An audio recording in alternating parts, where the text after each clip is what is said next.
Good morning, folks. So here we are on the Kickapoo in our last campsite, which is really only our second, which is unfortunate, but it was beautiful.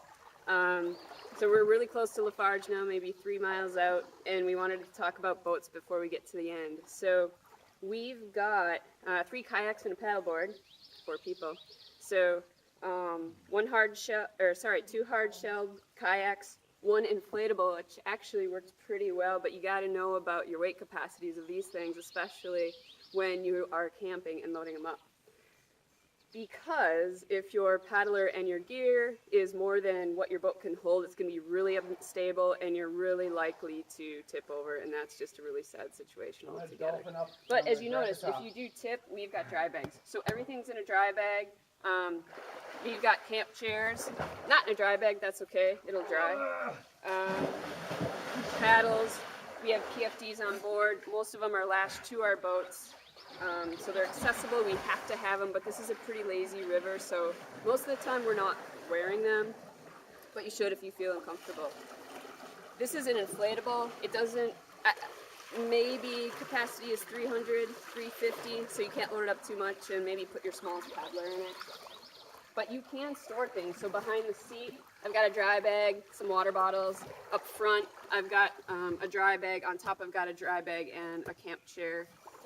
This one also has paddle holders on the side, so you do have a place to stash your paddle, and these are actually really great to hold down your dry bags. The 2 hard shell boats have dry storage, so you can open up the hatch. Don't trust them totally. I would still put things in a dry bag in the dry storage. You can adjust the seats. They're awesome. These both have consoles to them, so they're really handy for drinks and your sunscreen and your bug spray, whatever you need. Yeah. Yeah. All right. So we've got an Ellie, which is a 10-foot boat. The Advanced Elements, which is the inflatable, which is probably 9.5. Yeah, maybe. 9.5. Maybe 10. And then we got the Pungo 120, and the Pungo 120 is your like the perfect boat for anything in Wisconsin, as long as you're not on Lake Michigan. It's long enough to track really well. It's great for paddle camping, and it's really stable. So just about anyone can get in it. I've had friends that their first time out paddling got in a Pungo, and they were completely fine. So that's great. The last thing is that we've got the 12.6 Boardworks Raven inflatable, and this is my favorite board to go paddle camping on. It can carry a ton of gear.